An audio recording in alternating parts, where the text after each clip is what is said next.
Hello and welcome to the NCG Top 100s podcast. I am your regular host, Tom Irwin, and today is a very special and first episode of our 48 hours in trips. So Mike and James and I, who I'm joined by, have been out and about recording long form films for our YouTube channel, which document our trips to various points of the golfing globe. We're kind of 3 or 4 trips into capturing these films, and we want to get some podcasts down that tell the story of our journey to golfing outposts, to golfing crown jewels, to golfing peaks, and to some lesser known golf courses around the British Isles and beyond. So today, we're going to chat through our first trip, which was up to the Highlands, taking in Dornoch, Nairn, the Cabot course at Castle Stuart, and Fortrose and Rosemarkie, a great little 18-holer on the Black Isle just north of Inverness. And I'm joined by golfing aficionado, woke golf gastronomer, Mike Robertson. Hello, Mike.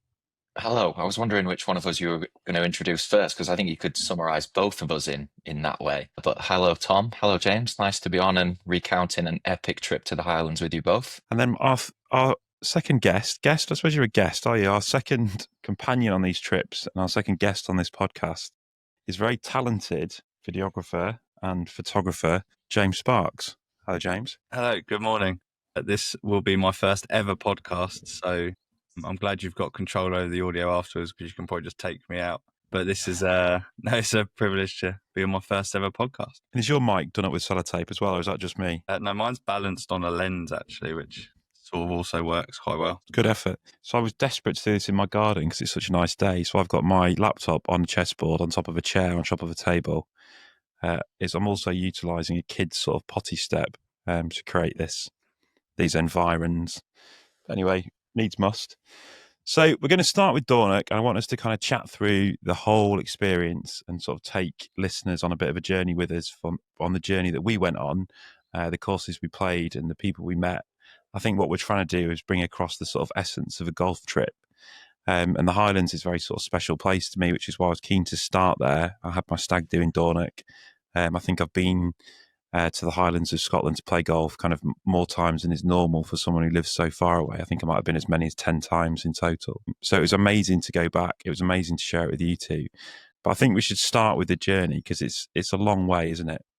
A long way. Yeah, there's no getting around the fact that it's just a very, very long way north. But in some ways, I think that adds to the romanticism of the trip, because that whole ride up there, you're extremely looking forward to one of the best courses in the world, and it was just the perfect place to start the trip, really, wasn't it? It was one of them. How did you get there, James? What's that? How did I get to? How did you get to the Highlands? Yeah, flew to Inverness from possibly Stansted. But it's one of those when we got up there, because to be honest, I'm not as well versed in golf courses as you two. So obviously I've sort of heard of it, but when I looked on the map and I had to screenshot where I was in the little blue dot on the maps because it was so high in the UK. I mean, I'm from the most southeastern point you can get. So for me, that was a long way. I think I felt a bit dizzy driving up there. High. I'm not sure you can describe it as high. So north, we'll go for so north, yeah. It was very, very north for me, but yeah, I'm really experienced to get up there.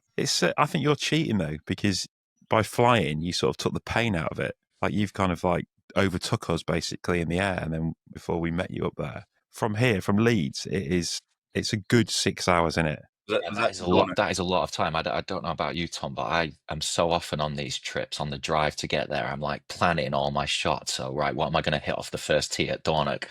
All right, the second, what am I going to hit there? What iron did I hit last time? There's too much time to plan through everything. Yeah, it kind of expectations are going up and up and up and up and up, and aren't they? Building up to that first tee shot. But that journey in itself, I think, is a beautiful drive, like up the A1 and then across the A6, and then you can power up the road to Glasgow, and you pass so much golf on the way, don't you? Like all of the Ayrshire golf and all of the Glasgow golf, and then through Perthshire, and you just keep going and keep going and keep going. And even when you get to Inverness, you're not actually there yet. That's the other thing about it. No. So we stayed in the Kingsmill Hotel in the middle of Inverness, which was kind of a surprisingly 5-star experience, wasn't it, for a kind of Highlands hotel? Amazing little spot with a spa and a gym and all sorts of stuff. And you did some whiskey tasting. So there was kind of a lot going on, wasn't there, in the hotel? Well, I feel like you're jumping a few steps ahead here, Tom, because I would like to get out in the open there. Although we were driving 6 hours to play 4 golf courses in 48 hours, we drove past Glen Eagles and we had a very serious chat about stopping off and playing the King's Course on the way. We did do that. So, yeah. Well, it did sort of feel like an opportunity to fit something else in, doesn't it? Because you drive past so many places. What we did, in fact, do was kind of break the speed limit in order to get 20 minutes in a jacuzzi. Yeah. The 6 hour drive was pretty rough on the old body when you know you've got a 5 a.m. start at Royal Dornoch the next morning. So Yeah. we got to the hotel and in the spa with about 15 minutes to spare before they packed up and went home. Yeah. So we had a very early start because we wanted to get up there for the best light to get the drone done and get some drone video captured, which was like absolutely well worth it, wasn't it? Like that stuff has come out incredibly well. And we also were recording a podcast with Neil Hampton, who's the secretary up at Dornoch. But that drive from Inverness to Dornoch is really, really special. I think you cross 3 or 4 inlets of water. You go across the Dornoch Firth, you drive past Skibo Castle, you go across the Black Isle and past Fortrose and Rosemarkie Golf Club. And the road just sort of seems to keep going and going and going as it hugs the coastline. And I think once you're in Dornoch, you're then another 40 or 50 minutes to Brora and then probably a good hour and a half up to John O'Groats. But you are sort of getting to the limits of you can't get much further north. What was that like for you, James, as a sort of first experience of that drive and driving into the town of Dornoch? We set off obviously in the dark. I think we must have set off about 4:30 or something. It was just, obviously it was as we was going over the bridge. I remember going over the bridge sort of halfway, and you could see the sky was just starting to turn a bit blue, and you could see sort of the water. And as we're getting up there, and then just as we hit the town, obviously there was a small bit of light. So it felt like a very, very sort of very early start in Dornoch, even though we set off obviously even earlier. And then I remember, because obviously I filmed it as well, we sort of arriving at Dornoch, and the sat nav goes, "You have arrived." And then as it says that, you see sort of the sign to your left and that big sign to your right. And then you sort of realise that you're there and the day is about to start. And so it's a very, very good start to the trip. And I think the drive was a perfect beginning. And obviously because it's that early, it is a perfect beginning. So you're trying to squeeze as much as you can into 48. You're right about I think it would be really hard to make Royal Dornoch not look amazing on video. So I feel like we've made that extremely easy for you, James. The opening to that video is Tom saying it's basically the best golf course to film on in the world. So in some ways, your job was really easy there, wasn't it? Well, the drone stuff, because obviously we'd done the podcast before we played, didn't we? And sort of we set up the podcast and I left you to it and I went and did the drone and the sun wasn't out yet. And I got the drone up and I was like, wow, this looks amazing. And all of a sudden the sun just popped over the horizon, and the footage, I don't think I've ever seen drone footage look as nice as that without me really having much skill. I just pointed the drone towards the golf course and I was like, wow, it sort of does it for you. You haven't really got to do too much. It is absolutely unreal. It's such a good point you make about that sort of bleep of the sat-nav saying you have arrived, because I do think that is something that is unique about heading off up there to play golf. It's such a sort of destination, like a golfing outpost. It's like going to Burning Man Festival or something. It's like the getting there is part of the whole thing, right? And you know that at the end of the journey there's something epic, but getting there is all the more special for kind of knowing that there's that pot of gold at the end. And the town, to me, like I think I said this on the trip, like because I've been 5 or 6 times, but I've got this kind of like really strong mental map of what is in the town, like all of its accoutrements and the church and the castle hotel and the little side roads off to the side and where the pubs are and there's some nice luxury hotels and stuff there now. But you just get this kind of real sense that the golf is kind of the centre of the town. And obviously they just announced this huge development where they're going to build an entire new golf course and a par 3 course and develop the Struy course up there. But really it's the kind of championship links that it's all about. And we played it at such a perfect time of day with the kind of sun coming up, and we kind of had the run of the golf course, like we weren't behind anybody. So we had this kind of, I thought, sort of feeling of isolation and got to experience all of Dornoch's great reveals kind of in a very special time of day where it was unencumbered by other people. I just think the course doesn't miss a step really for 15 or 16 holes. The first is kind of just what you want from a first, and it kind of gets you away. Neil had said to us, like, the way to play this golf course is get as close to the green as you possibly can do with your tee shot, because you're going to need all the help you can get around the green. And that is how it is, isn't it? Yeah, it definitely is. And I think we had a few goes at getting this quote right, didn't we? But the thing is, the hardest shot on Royal Dornoch is the second shot on the par 3 second. And I think, James, you pulled your shot left, didn't you? And you were left with like an impossible up and down from there. I think you had a few goes at it, didn't you? Don't think I've ever had a tougher second shot in terms of the slope going upwards, sort of see the top of the pin. If you go over the other side, you've got the same slope again. So it was a really very tough second shot. And like you said, you start with I say a fairly easy par four. No golf hole is easy if you're not hitting the ball well. But for me, hit a good one down there on the green. So I think I got 5 in the end. And then the second one just, oh my God. Yeah, you have to hit the green. There's not many holes that you play where you say you have to hit the green. Otherwise, you're pretty much guaranteed a bogey. And that was one. You're so close to the green, aren't you? You can almost touch the flag, but it still felt like you were so far away after a few goes. Yeah. But that second hole, I guess, sort of maybe sums up the whole place. That's the genius of it, is because that you know that the green complexes are so extreme with the huge runoffs on all sides. And that stretch, particularly along the kind of inland dune, so 2, 3, 4, 5, 6, that is kind of, to me, what Dornoch's all about, is those holes there where there's so much width off the tee, you can almost hit your drive like very wide and it'll be fine. But you know that if that drive's not in a good spot, and your drive's not a long way down, you can have a real job on your hands to hit the putting surface or hit the right bit of the putting surface. And then you know that if you don't miss the putting surface, you're literally playing tennis from one side of the green to the other until you give up and go home, basically. And that's what makes the tee shot hard, because you know all of that pressure's coming later up the hole. I can't think of many golf courses in the world that do that quite so well. It's obviously the place where Donald Ross grew up, and he went then on to go and create Pinehurst No. 2, which is one of the world's great designs. And a lot of that, the essence of that course at Pinehurst comes from those big slopey runoff greens at Dornoch, I think. Yeah, those the third hole, I just remember, like, because you two obviously been there before, and I was filming it, and you was like, "Oh, you might want to film this bit." And I was like, "Okay, obviously it might be quite good," and you don't realise how good, as you sort of go through the bushes and see the view, how good they are. I mean, most links courses, obviously, people are usually excited about the holes by the water. Obviously, you can see the water, but everyone's like, "Oh, the holes by the water, or you're playing over the water. Oh, they're fantastic." But I think at Dornoch, the holes are actually the ones away from the water, sort of on that 3rd, 4th, 5th, 6th, and so on. And it's not usually like that at links courses, I don't think. No, I mean, you made a very good point this week when we were at Kingsbarns, that you thought the site at Kingsbarns was reminiscent of Dornoch, and it's never occurred to me before, but you're absolutely right.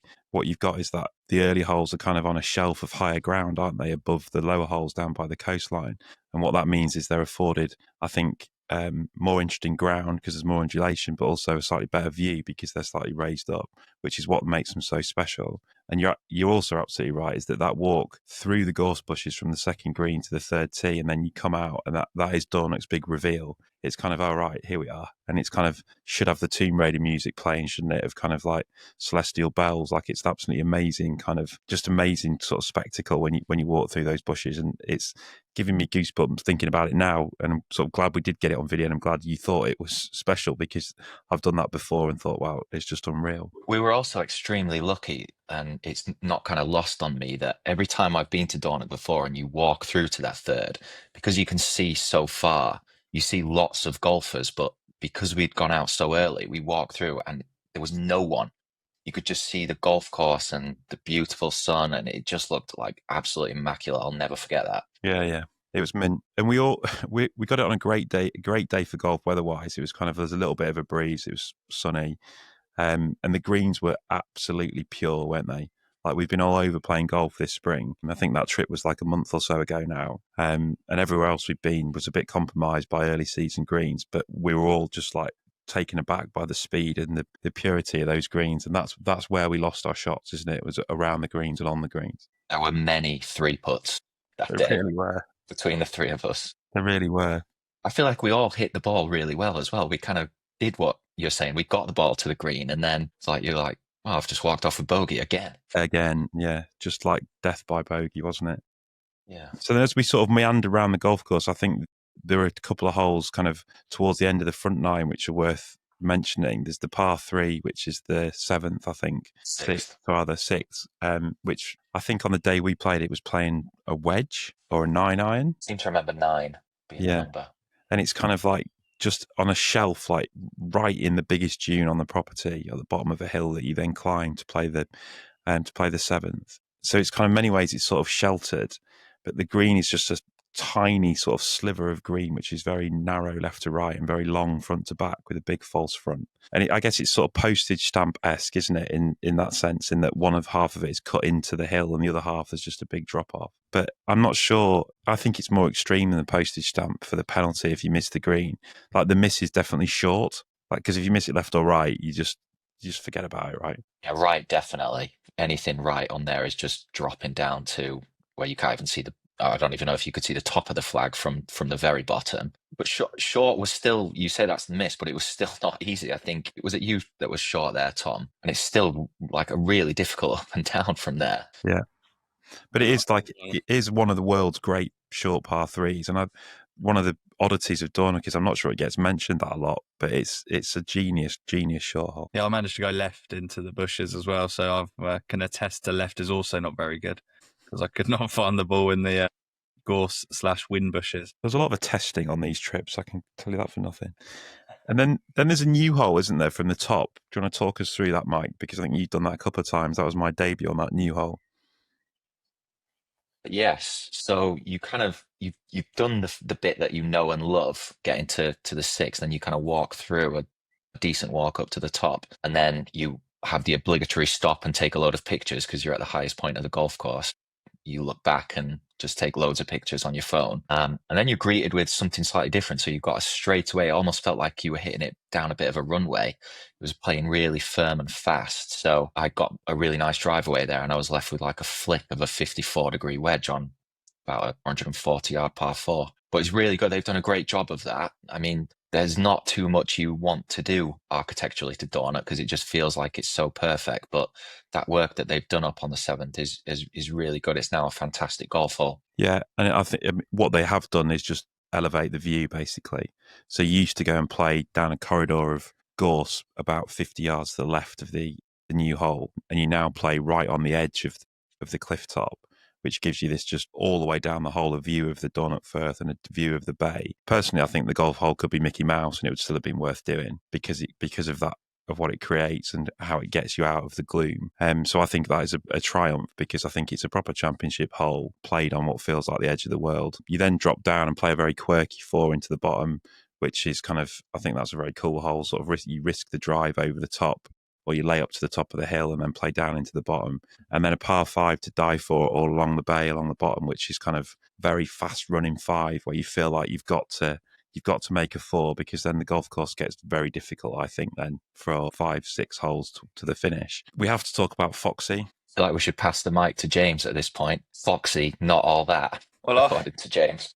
Again, like I said, I'm not as well versed in the golf world in terms of golf courses, and I'd never obviously heard of the whole Foxy. And we sort of got there, and you two were like really happy and excited, and sort of looking at the little sign that said Foxy.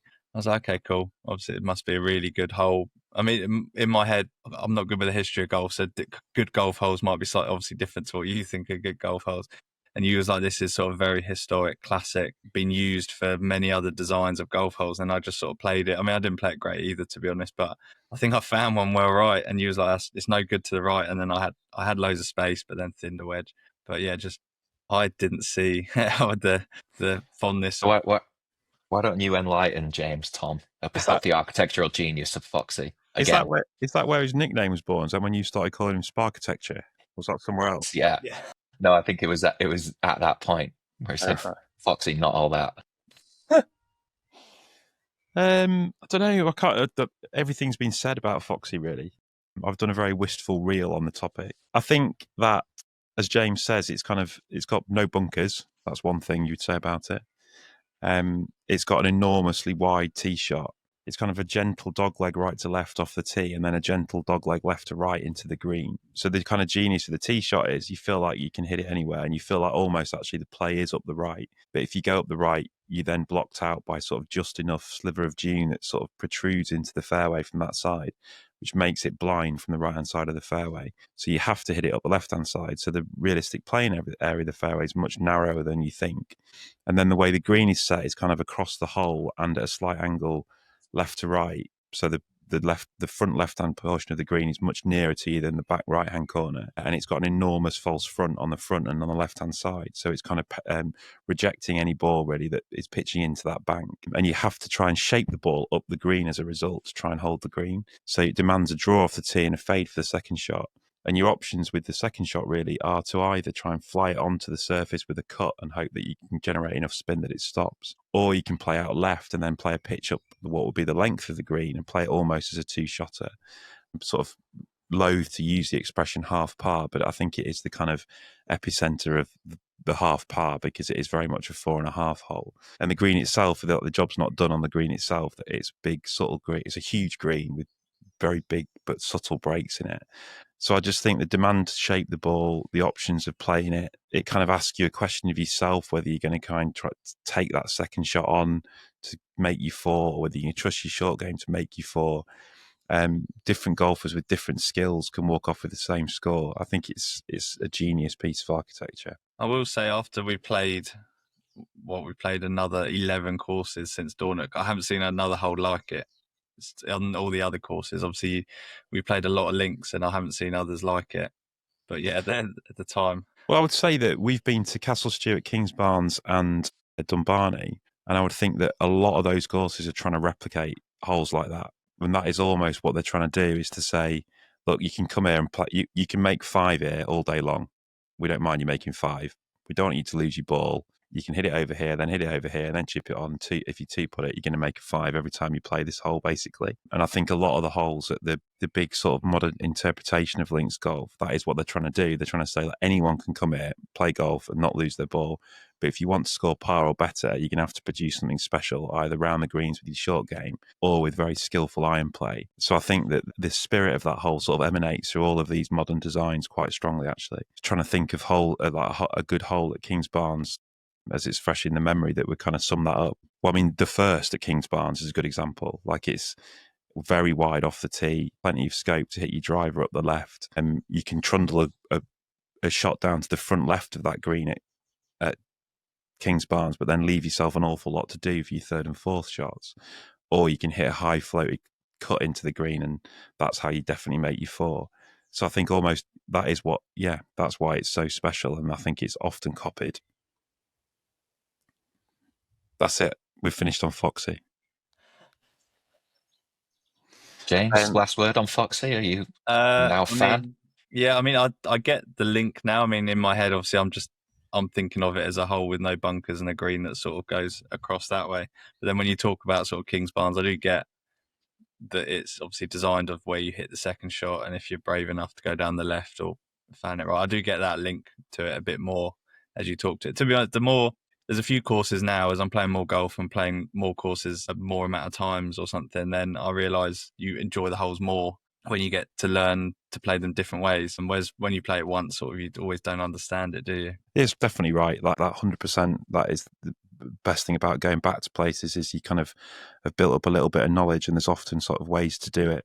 I mean, another good example of that sort of thing is the 17th at Western Gales, which we'll get onto in a later podcast, where me and Mike had a massive argument about the right way to play that hole. And that's got to be good architecture, hasn't it? Like, if two people who are sort of similar golfing abilities are having a heated discussion about the right way of doing it, then the architect's got something right, hasn't he? Yeah, I mean, if you're speaking to Mike, who pulls driver out on 99.9% of courses, is not sure what club to hit, then it's definitely a well-designed hole. Yeah. Going on these trips, driving the ball badly has sort of forced me into a sort of strategic position as well, of saying, no, it's not driver, this one. No. And then the end at Dornoch is kind of, I guess, the bit of the golf course that people criticise, if anyone ever criticises Dornoch. You play the short 415 into the corner, which is a hole I really like, actually, with the mound in the fairway. Take that green on, and we both nearly drove the green, but then walked off with 4. In fact, I think you walked off with 5. Very tricky round the green. And then 16 climbs you up the hill. 17 is the big dog leg left to right right to left down the hill. And 18's a blind drive, and then a kind of a middle iron into the green. So I think if there is a weakness at Dornoch, it's the end. I still think they're special holes. Certainly from the 16th green and the 17th tee, you've still got the views. And what they are is strong, demanding holes. So 4-4-4 finish at Dornoch is like exceptional, isn't it? So they might not have the architectural highs of early on in the round, but they're not dying a death from a championship golf or a sort of a spectacular view point of view. Well, there's a lot of unique holes at Dornoch, isn't there? And I think 16 and 17 are fit into that. They're both holes that you just don't really see anywhere else. Maybe 16 in a few places, but 17 is very Dornoch-esque. I would think if there is a weaker hole on the property, it might be 18 for me. But you've kind of had all your fun in the world out on the other 17, so you don't really mind as much. Yeah. So I mean, the golf course. I think the golf course is my favourite. You asked me on one of these trips what my favourite golf courses were. And I don't know whether it is my favourite, but it's certainly in the top 3 or 4 on every list, on every measure. Everything about going there, I think, is special. I always used to. The very first time I went, I was kind of in thrall of the clubhouse and just the way that the golf's at the centre of the town, and it's a Royal, right? And my experiences of Royal clubs before going there have been places like Lytham or Troon, which are kind of more rarefied. I don't want to use the word stuffy, but they kind of they have rules and dress codes and all the rest of it, and all the things that you'd expect, the accoutrements that you'd expect at a Royal venue. Dornoch doesn't have that. Like the clubhouse currently feels very informal. I remember seeing people there in jeans the first time I went. They've obviously got a huge international membership, but it is played by local people. And I think that is the sort of place that I like going to, where you're not weird if you play golf. And Dornoch is kind of, is like, that is very much that. And they've got this huge development going on. I really hope they don't lose the essence of it by turning it into kind of a very sort of touristy place. I'm sure they won't. But it is going to be some big expansion, isn't it? We spoke to Alan Grant, who is a 10th generation Dornocher. I don't know what you made of Alan. Well, you described him as he's the guy who looks like Billy Connolly, and I'd never met him before. But as soon as we came off the 18th, he was never going to be anyone else, was it? He was just stood in the window that I was looking up to on the second floor of the clubhouse. And I was like, that must be Alan Grant. There can't be anyone more Alan Grant than him. He's a bit. Can we say he's a bit like little Billy Connolly or not? Or is that a bit unfair? We can't say that, can we? No, I don't think so. I think that's doing a disservice to him. So Alan Grant is a 10th generation Dornocher, by which I mean 10 generations of his family have lived in Dornoch or the village around. I think he's actually a farmer. And I met him because for many, many years, he had a gig at Skibo Castle, which is just over the road from Dornoch. So the Carnegie Club, absolutely amazing golf course in its own right. Ludicrously well-to-do private members club where you pay an annual fee and then a day rate when you go. And there's a bona fide castle there where you eat meals in, and just a ludicrous experience to go and visit there. And Alan Grant was an employee of there. And he used to host their wealthy guests and Americans who'd come over to stay there to give them an authentic Scottish experience. So alongside doing things like ceilidhs and shooting, they would get to speak to Alan and hear his sort of tales of growing up in the Highlands. And I had the fortune to go and stay there once and met him then when he was doing his after dinner speaking gig. Thought he was exceptionally entertaining and had good things to say about golf and golf courses. He also appears in the book Season in Dornoch, where he's kind of positioned as a golfing traditionalist against the modern take on golf of David Thompson, who was the long-time pro at Skibo. So he's a good guy. He's a very willing and capable speaker, and he gave up an hour of his time to come and feature in our film. And I don't think he disappointed, did he? He sort of had it all. Scottish poems. He gave me some great material for the edit. I mean, the way with his voice and the way he describes it, it fit perfectly. I mean, he could narrate the whole of Dornoch, I think, perfectly. He's a very, very artistic soul, isn't he? He spoke quite beautifully. There's a bit in the film where he talks about the links land being the link between the higher ground and the lower ground. And he says there's no better example than Dornoch. And when you walk through to the third, that's exactly as he described it. Yeah. Far better than I just have. But he was a great addition to the film. He also said something about it sticking a finger up your ass, which didn't make the edit. Yeah, didn't want to go there, but yeah. Anyway, I was really glad we did that. I was glad to meet him. But we were soon sort of on our way again, sad to leave, but glad to be driving the sort of 50 minutes or so back down the road to Inverness, where we went to Fortrose and Rosemarkie, which is on the Black Isle. And again, this is a debut for both of you, isn't it? So this is somewhere that, again, I've got really fond memories of. I think I've been there 3 or 4 times before with kind of good friends on good golf trips. And it is a real sort of step change in terms of what it's presenting you with. It's, again, the sort of journey in, I think, is something special. You sort of turn left off a road that you think is as far east as you can get. and you drive out on windy roads through fields and hills on a promontory of land where when you eventually arrive at the golf course, you're kind of right on the end of that peninsula. And I think it's very hard to understand how they fitted a golf course onto that land. Like it's a finger's width of earth, basically, between sea on both sides, isn't it? Yeah, my initial response when I got there was, Tom is lying to me. There is no way there is 18 holes on this golf course. This is a 9-holer at best. You're just going to run out of land. So I was tired, right? And when you said that, you said, are you sure this is 18 holes? And I've been there, I reckon, 3 or 4 times, and I was doubting myself, thinking, I'm not sure. Is it one of those places that's got 18 tees and 9 greens? Because it's ludicrous, isn't it? Yeah, the drone shot, I got a fantastic drone shot of sort of panning up across the land, following the road out to sort of the end point. Because it starts, doesn't it? It goes into sort of a triangle forward to the peninsula of it, and the drone shot's going up, and as it goes up, it pans up, and it's just getting narrower and narrower and narrower, and you can just see all these golf holes just somehow fit within. And obviously, a road splits it, so you got loads of golf holes split this side and loads of golf holes split that side. And I don't know how it's possible. No, I don't really know how it's possible. But I do know it's very, very cool, and it's kind of an antidote to some of the bigger golf courses up there. I think we played it at just under 6,000 yards or just over 6,000 yards, but it's that kind of thing, isn't it? And your task is basically don't go in a gorse bush, is what I would say. So if I was writing a 90s yardage book with a pros tip, that's what I'd write on every hole. Just don't hit it in a gorse bush.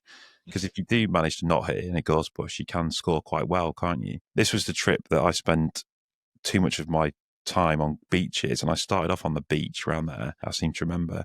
But it's a place where you can go and enjoy yourself and open your shoulders a little bit on some holes, but there's enough to make you think, and it is a kind of strategic challenge. The holes that stand out to me are the ones right at the far end.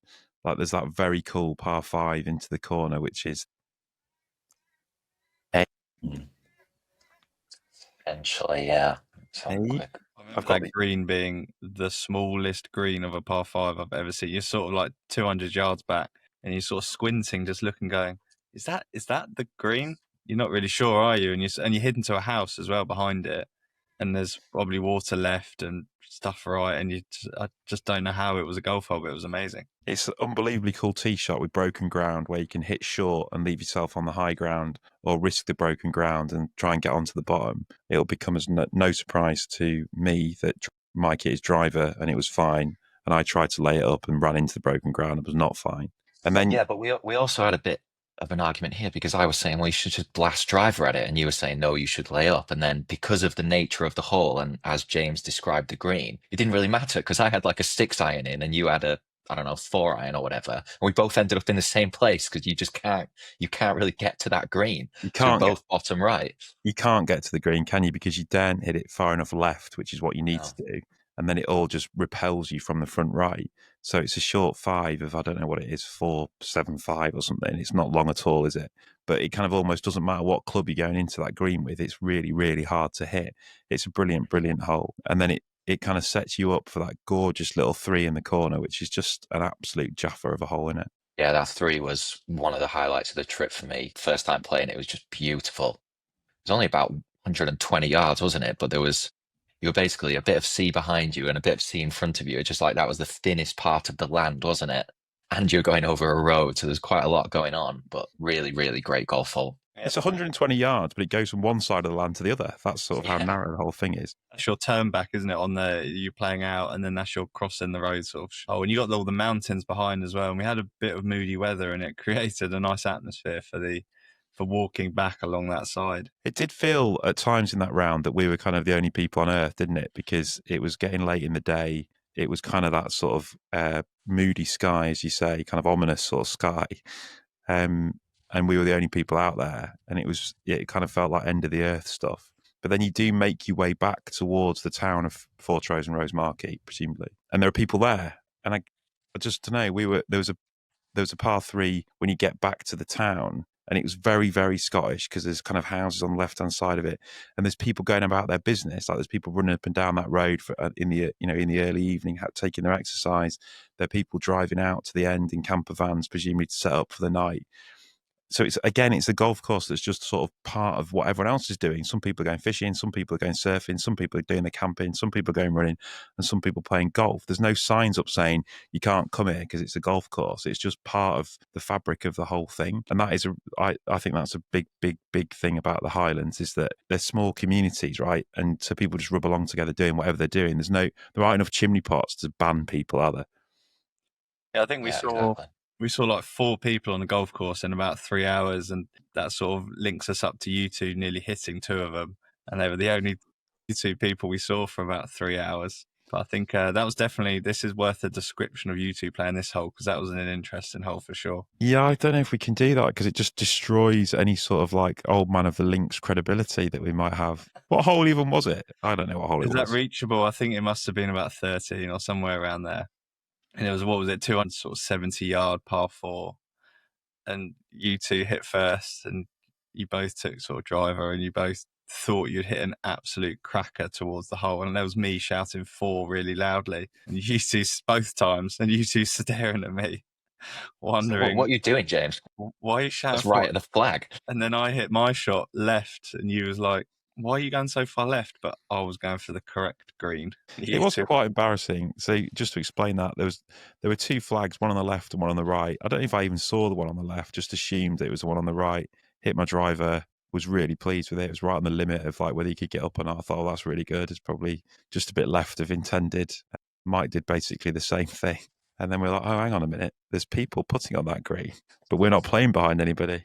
Why is there another green to the left? We've played to the wrong green. What green's that? It looks like not our finest moment, that, wasn't it? Sparkitecture's right again. That was embarrassing. Absolutely. I think we did both birdie it, though, in the end. So after all that, we played to the wrong green. Didn't we both birdie it? We did actually, yeah. But by various means. Yeah.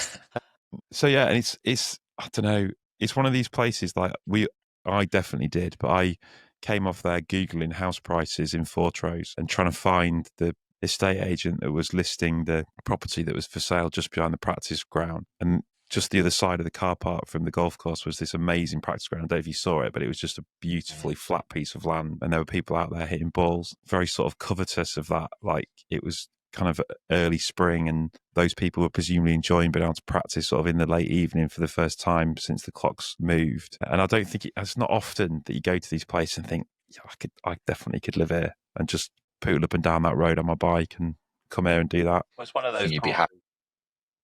It's one of those courses you can play multiple times in a week, and like there's obviously we play a lot of golf courses, and sometimes you come off and you're like, that was amazing, but I couldn't play there every week because it's quite taxing on, you're thinking a lot, you're hitting long shots.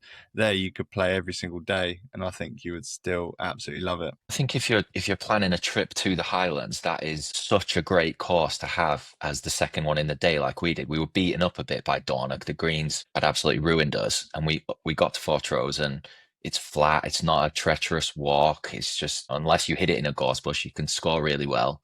So it's just the perfect course to have as your second in a day. So I'd add it to any trip up there in future. Every golf trip needs a Fortrose and Rosemarkie, doesn't it? Yeah.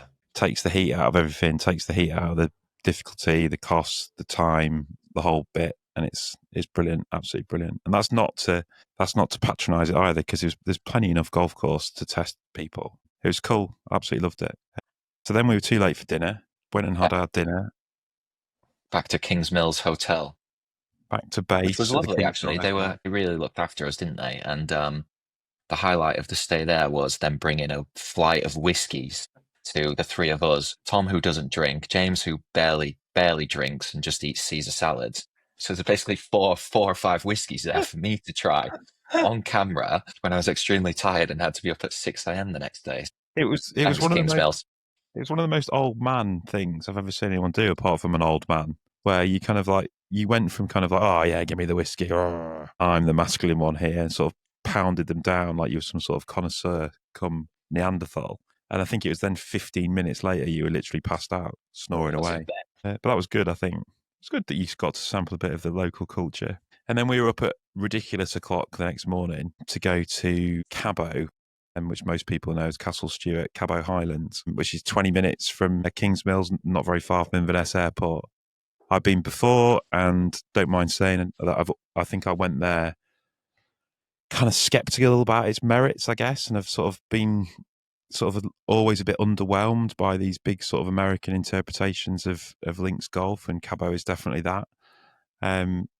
We did a lot of time on the practice area before we went out to play. They're building a second course there, Old Petty, which will open for pre-play at the back end of this year, but is bookable for 2026 now. So they're going to have two like genuine world-class golf courses on the same site, 20 minutes from Inverness Airport. It's going to do absolutely masses for the area, I would have thought, in terms of interest and footfall through it and just tee time capacity in the season. So brilliant thing they're doing for the area. And it kind of speaks to Cabot's just ongoing massive investment in golf. Like you don't seem to be able to go anywhere now without Cabot having hoovered up somewhere very special. They own Lofoten over in Norway, and they own Citrus Farms in Florida, which we've been to, which is like absolutely amazing venue where they've reimagined the old World Wood site, and it's just unrecognizable and so good. So they're great custodians of fantastic properties, and they always seem to get better under their stewardship. I don't know if they've changed Castle Stuart at all, or whether I've just sort of matured in terms of my golfing taste, but or whether we got it on a special day or what it was, but it was fucking good, wasn't it? Yes, it's. I mean, all the little details they get right, don't they? It's very American, and I know you're old man of the links, but the welcome you get, the balls on the practice ground, the pouches, the talk from the starter, everything is just kind of first class service, and they do get that side of it right. And then you get out onto the golf course, and I love it there. I think it's a fantastic bit of land. And again, it's like the opposite to Dornoch in a way. Dornoch's this centuries old place, and Castle Stuart is new and modern, and you hit your driver everywhere and find it. But it is so much fun to play as a golf course. You won't get bored playing there. And the view from the clubhouse was amazing as well. I just remember that was the first thing I saw. Was obviously we walk into the clubhouse, the main lounge, and they've got sort of bay windows going all the way around, overlooking sort of the putting green, and then looking over sort of the water and the mountains opposite. And it was just wow. It was also good to play with Hamish there. Should we introduce Hamish now? So Hamish McComb is a tartan pro tour player who I met on a video shoot a few months prior to our trip to the Highlands. A great guy. He lives 10 minutes from there and 10 minutes from Castle Stuart, so he's extremely lucky. And he joined us for the round at Cabot, and he was great to play with, wasn't he? Because he could talk us through some of the holes. His dad works on the course, and he's definitely employed by Cabot in some regard. So he was brilliant to play with, wasn't he? He was, yeah, and he was good to play with a proper golfer and kind of see how he was doing it round there. And he's brilliant ball striker, wasn't he? It does show you how good you've got to be, because he's sort of playing mini tour golf, and he didn't really miss a shot, did he, in that 18 holes that we played with him? I think did they give us free access to the free tees there, or were they watching how many we were taking? Because it's a very prime sort of free tee place, isn't it? They even give you a pouch that you could fill up with them. Yeah, this is becoming your thing, really, isn't it? Right before we tee off, Tom's just stood by the starter set with basically a Sainsbury's bag that he's shoveling free teas into. Don't alert these places, honestly. I think we need to come up with a sort of like MO for doing it, where you distract the starter by taking them somewhere else to ask them complicated questions, and I can just hoover up the free teas. The guy at Kingsbarns was really cross, wasn't he? There's a trail of teas behind you wherever you're going. So there are all those accoutrements. I didn't really want to get too bogged down in that side of it, though, because it's the golf course that is kind of what we should be talking about. And it's the golf course that I guess I've been a bit sort of meh about previously. But I kind of instantly was like, oh, God, what have I done here? This place is just perfect. And we got it on an amazing morning, didn't we? And I think when we first out, so there was still sort of dew on the grass, and there was kind of a total feeling of newness and freshness to the whole thing, like just real unspoilt sort of turf and unspoilt playing surfaces. And it is obviously more manicured than the other places. They've got more money, they've got more green stuff, they've got more budget, so the playing surfaces are better, the fairways are perfect. But I always think that's then easy to overdo, because at the end of the day it's a golf course by the sea, so you need to resist the temptation of presenting it too pristinely, which would take away the opportunity to hit bump and run shots and the ability to putt from off the green and all that. And I think Castle Stuart's got that right. Like, all of those shots are available to you, and those shots, the holes where you start off along the estuary, they're just all timers, aren't they? Like the first amazing, the second, that par 5 is just it's like an absolute worldie where you hit up to the left onto the high ground and then down to the green, and the ball sort of collects to the green site. But if you miss it right, you're really struggling in terms of avoiding the estuary. And then the third, the short drivable 4 into the corner with the eyelid bunkers that are not sand, but they've got the little sleepers instead. That's like a totally unique thing, and it's a really cool hole. So those 3 holes, I mean, it's just a wow start, isn't it? Yeah, that first hole, especially being someone that's bad shot is left to right, and you stand on the tee and you've got just water right. It's like it's a great start to the day if you can hit the fairway. Yeah, that third hole as well was, out of that trip, one of my favourite holes, because you're hitting to, again, a peninsula downhill, quite short, so you can hit an iron, or you can go driver. It makes you think, and it's like an infinity tee shot, isn't it? Because you're hitting to a green that behind it is just water. I like to see, you can't really see anything, and that was one of my favourites, I think. Yeah, it's meant. I mean, just to dwell on that first tee experience. Most golf courses you go to, and certainly the other 2 on that trip, the first tee is like in a busy bit, like the stuff going on. Like at Fortrose, you're right outside the pro shop. At Dornoch, you're kind of in the midst of it all. There's people about, there's stuff about, and that sort of takes the heat out of the experience. At Dornoch, it's like a building site behind you. Things aren't perfect, right? At Castle Stuart, you go down the hill away from the starts hut, and then it's just you. You've definitely got your best clothes on because you're having your day out at Castle Stuart. You've definitely got a new golf ball. You put it on your brand new logo tee. The ground underneath you is perfect. There's literally only you that's going to cock this up and make it and spoil it. And that all adds to it, doesn't it? Like the sort of rarefied air of it all. It was so still when we played it, and they're like, no one had stood on the dew grass. It's like, don't fuck this up. Yeah, And it's all there for you. Just the do next it. thing, you're on the fucking beach, aren't you? Stop swearing. Yeah, I mean, it's the first few of the back 9 as well, but those holes that are the closest ones to the sea are definitely the best bit of land. That's not to take away from the holes that are up on the top that are still really good, but when you're down that section, first view of the back 9, it's as good as golf gets, really. It's amazing. Yeah. James mentions infinity greens, and there's loads of them. And I'm wondering now whether they have done a little bit of work to create even more views, because the way they use the land there is really, really smart, isn't it? So there's a load of holes in the bottom, and there's a load of holes on the shelf above, but almost every hole affords you a view of the estuary, regardless of what bit of the property you're on. And on the holes that are further inland, they've used that idea of an infinity green that kind of drops off the back with the 4th behind it, and that they've done that really, really well. So I think it's exceptionally good use of that land, where they've got these sort of 2 curved loops of 9 that track the perimeter of the property, one lower and one higher. It's really, really cool. And it's a grandstand finish as well. Like the finish of that golf course is, I think, amazing. I think the more you think about it, there is some amazing holes there, isn't it? What is weird there is you can sort of see the sea or see a view from every hole, but you also can't see another hole, which is a very strange. Like, you have a view, you're not enclosed, but you also can't see any other holes really around you. That's true, and that's never occurred to me either. The holes are all in total isolation, aren't they? But there's a view on every hole, so you're not like Dunbarney, for example. You're obviously in like a bowl, sort of hidden, but there's a view on pretty much every hole, but you also can't see another hole. Yeah, that is very, very clever, isn't it? Very clever. And it was like beautifully presented, wasn't it? And another golf course where it does afford you an opportunity to hit it wide off the tee, and all of the skill is on the second shot, and that's where you make your score. So you can go there and make bogey and not lose a golf ball. I think everyone could do that. But if you want to make pars and birdies, you've got to be precise with your second shot. And that it just makes for an enjoyable day out, doesn't it? Because there is nothing worse than being on a golf trip and not being able to get the flipping thing off the tee. And I've been on all these trips, not driving the ball great, but I've managed to sort of get scores together because a lot of the golf courses we're playing have realised that width actually is important to people's enjoyment. And that 18th, I don't think there's anyone that would have a bad day playing Cabot. No. And it is nice having, like you said, the 18th. Not many golf courses have a really, really strong finish, I don't think.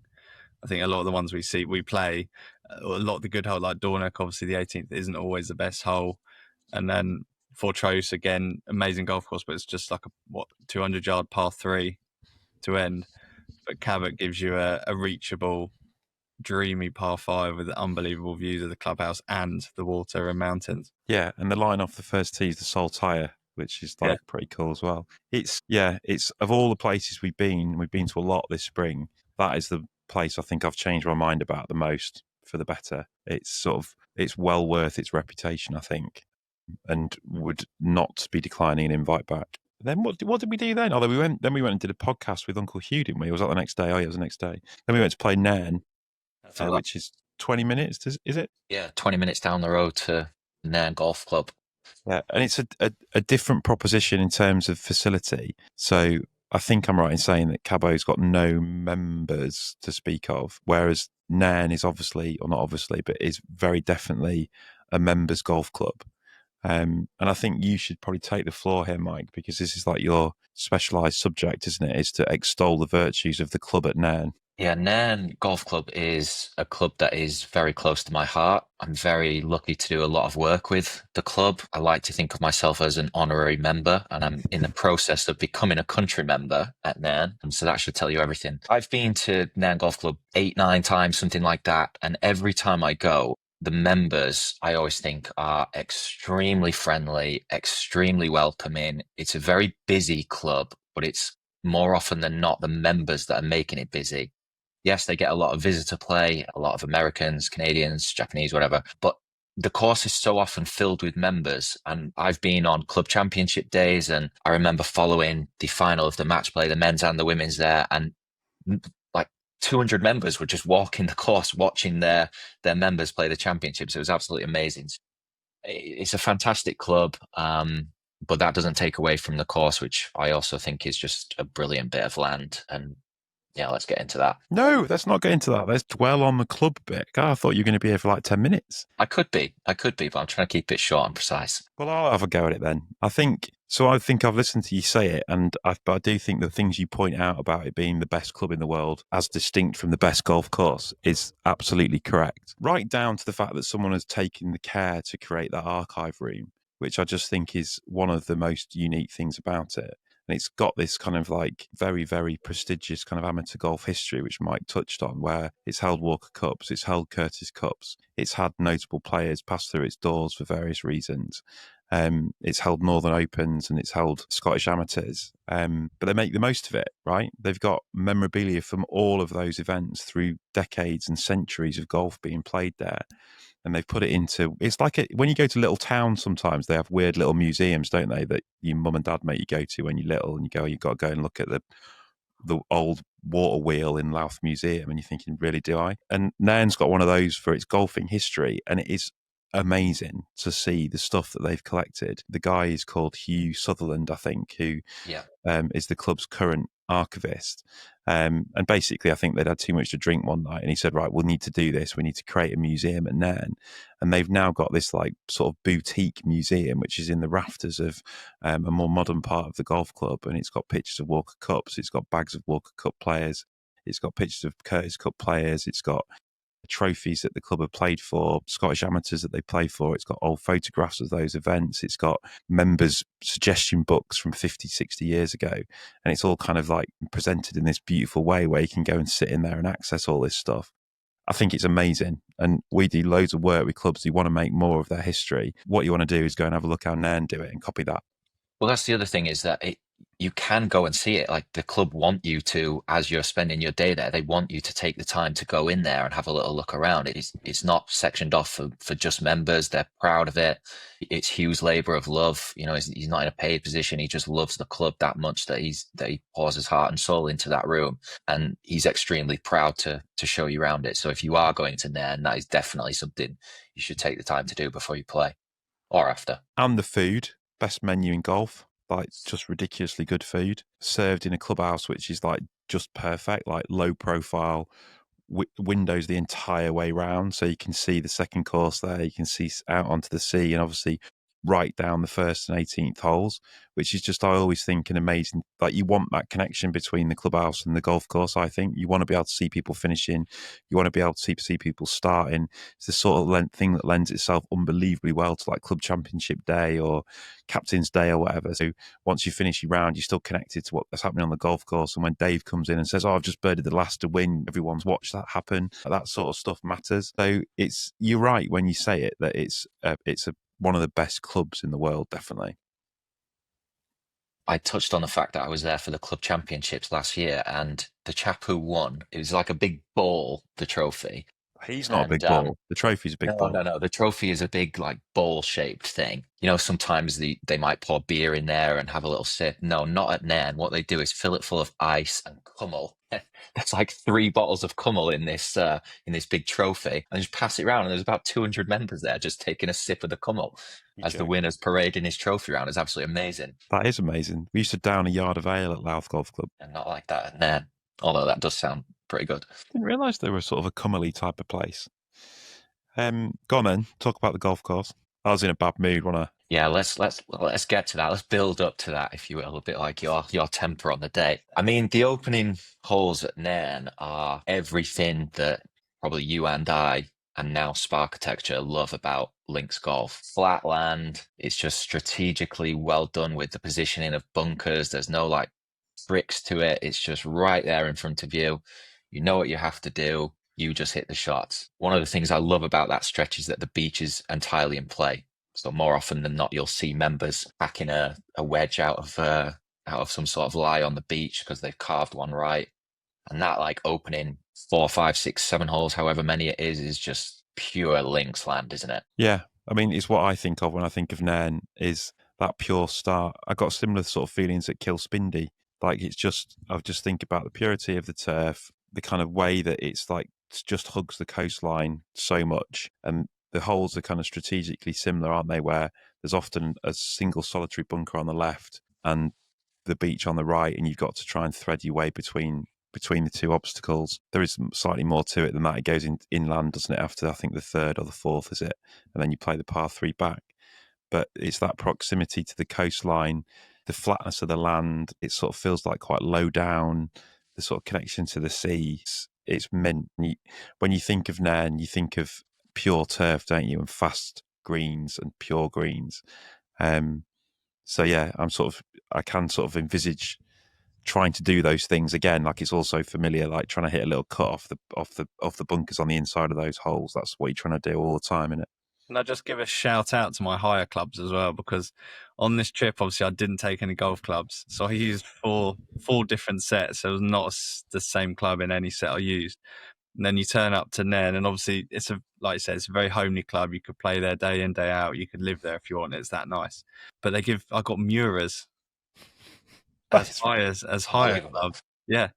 And obviously you're on this amazing golf course by the water, and then you're sort of standing on one of the holes.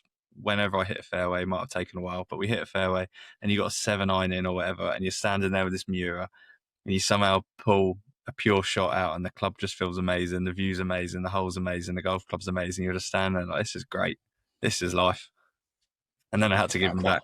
Come on, then let's address the elephant in the room. So we've now got this saying that is Tom at Nairn vibes, Tom on the 5th green at Nairn vibes. So how do you want to do this? Shall I introduce it? Do you want to introduce it, Tom? Or shall I explain it from my point of view? Shall I try and explain where I was from a headspace perspective? You can, and then I'll correct it if you want. I'll tell the truth. So, I don't know. I felt like I hit the ball quite well all trip, apart from I couldn't get my driver going. That was annoying me. You were playing really well. That was annoying me. Well, maybe we should preface this by saying that when we go on these trips, we've got this thing where we put a card in every round we play. So although we're there for work and we're there to film, we really, really want to play good golf, don't we? Because we know we've got a card in hand.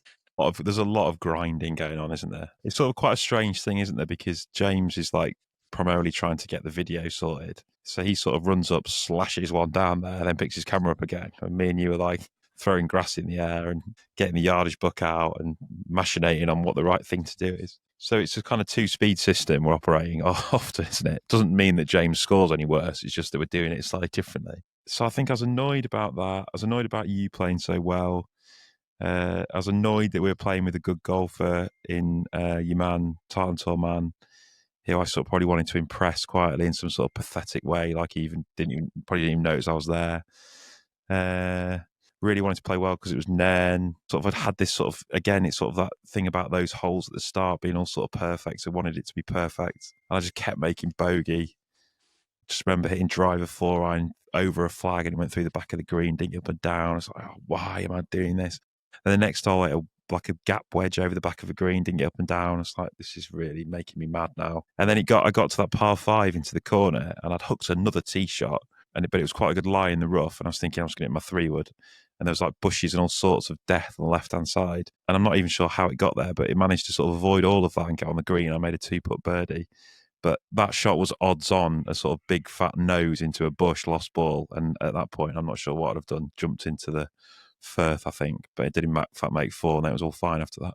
I think this was when Mike's stardom on camera started to shine because I couldn't talk to you. I couldn't film you because we was just going to get negative. So I was like, I'd pan the camera to you. I was like, no, we got to go. We got to go to Mike now. And this is where Mike and Nairn shined, and he came out with some great words. And now we sort of split the course talking, or I just go to who's less angry at the time. It's just like totally ruined it for myself.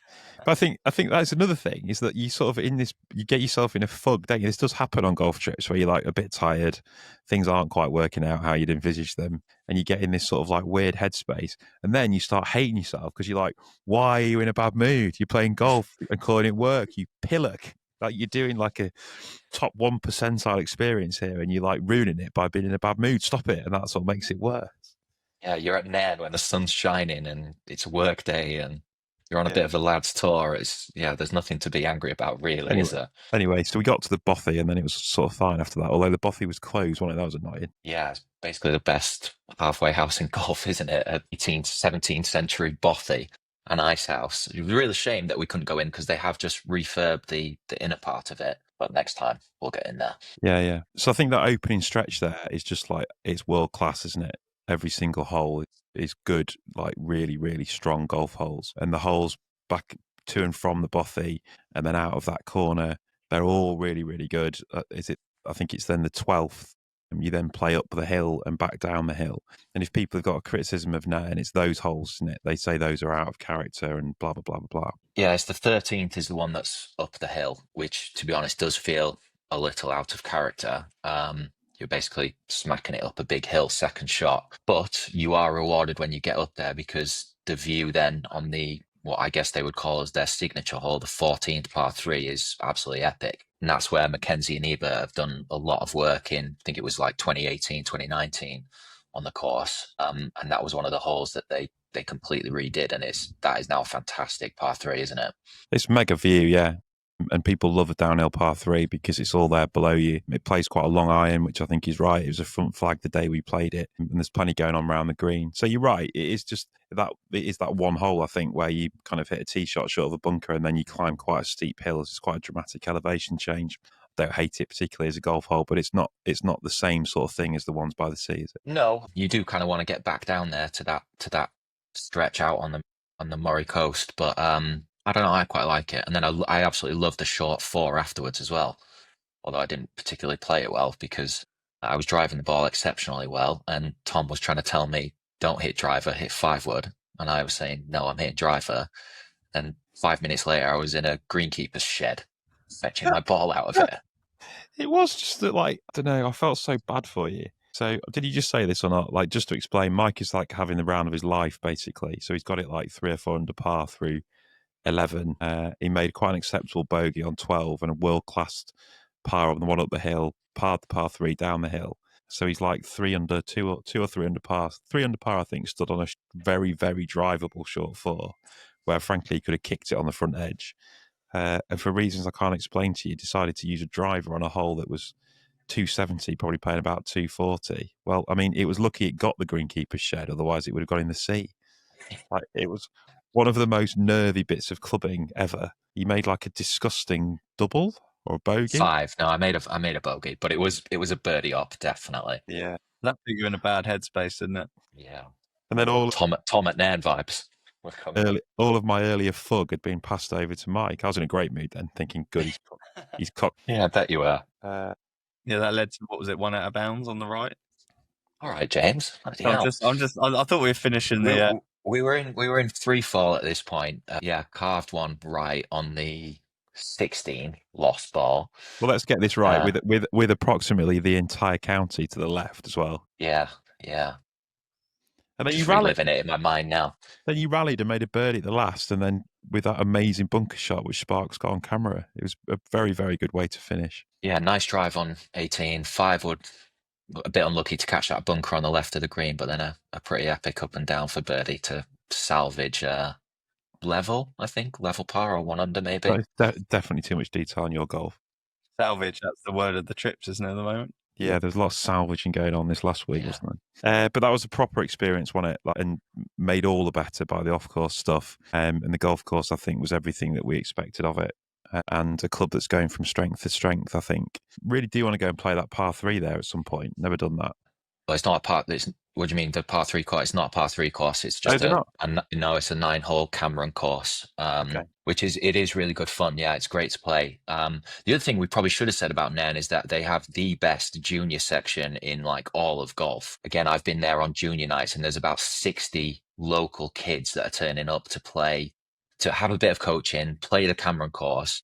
And they do it like the grown-ups. They call it 9 holes and 2, except they have 2 Ribenas rather than 2 pints. And it's just an amazing, amazing setup to see. And that Cameron course is a great intro to the game for the local kids. Yeah. And that was us then, wasn't it? Apart from a podcast with Uncle Hugh the next morning, which was personally a brilliant thing to do. If you haven't listened to it, and maybe you're local to the Highlands or local to the northern part of Scotland, listen to this, and you'll have heard of Uncle Hugh Stuart, who played Walker Cup golf in the 70s, travelled over to Nairn the following day, and we podcasted with him in their archive room, and he recounted some amazing tales of his time as an amateur in the 60s and 70s and playing in 3 Walker Cups in the early 70s. It was a brilliant chat. I'm so glad we did it. It's well worth a listen on the NCG Golf Podcast. I think that's about it, isn't it? That sort of sums up our trip to the Highlands. Any closing words for us, James? Yeah, I mean, for me, I've played quite a lot of links, but nowhere near as much as you two. And obviously, I'm used to sort of a certain style of links living down here near Sandwich. But those 4 courses, I couldn't believe how different, like when you come away and you've played them and you think about it, how different they are as links courses. And suit different people, they play differently, they have different experiences, but they're all within sort of an hour and a half of each other and all set up differently. And it's just amazing how much you can get out of such a small area and how different the courses are, but amazing at the same time. You'd go back and play all of them tomorrow, but they all have something different about them, different speeds of greens, different approaches, different widths of fairways, different clubhouses, different fields, different everything, but they're all so close and so good. It's true, actually, because when you think of other golfing hotspots, maybe like the 3Ws in Surrey, like their characteristics are very similar. People argue about whether Worplesdon, Westhill or Woking are which one's better, but they're very similar golf courses in the sense that they're all kind of intertwined in pines, and they're heathland courses. Similarly with the Leeds courses, similarly with places like Hunstanton and Brancaster, but there is definitely variety in the Highlands, which is perhaps not the same in other golfing areas. I would agree with that. And the off-course experience is different at all of those places as well, kind of like from the very unfussy at Fortrose to the fill your boots on 3 tees at Cabot, and the other 2 a bit in between. But they are different off-course experiences, aren't they? Michael, what are your parting words, your summarising words? Well, it's been amazing to recount this trip on this podcast with you two. I feel like I've kind of lived it again, and I've been smiling the whole time because it was an absolutely epic trip. And the Highlands, like we've touched on, it's so far away. You've got almost like a pilgrimage to get there, but when you're there, it's like as good as golf can get. It's one of the best places in the UK for sure. And I can't wait to go again. That is an experience I am currently having as well, where I'm enjoying the fact we've talked about this. This is why people journal, right? See self-help books that I make you listen to on these trips. This is why people do it. So this is how you save a life, right? What I'd have done previously on these trips is spend the whole time hammered, not reflecting on it. But this sitting here and talking about it is making you appreciate what you did more, isn't it? That's why people journal. It really is. It really is. This is self-help happening live. Right. Thank you very much for listening. Please do tune in again. What you will find on the NCG Top 100s podcast channel are recounts of our trips in this 48 hours in format, You'll also find deep dives into some of the golf courses we visited and the people we've met there, often a general manager or a course manager looking at those venues in detail. We're all about the golf. We're all about getting out there and experiencing golf. If you are too, please do give us a subscribe on wherever you get your podcast channels. You can follow us all on Instagram. Mike, what's your Instagram handle? Mike from 18 Players. James, what's your Instagram handle? At the JM Sparks, Sparks with an E, SPARKES. Yeah, so do give us a follow there where you'll get some behind the scenes pictures and live stuff about what we're doing, and you get a flavour for what's coming up on the YouTube channel and on the podcast. Thanks very much for listening. See you again next time. Thank you, boys. Cheers.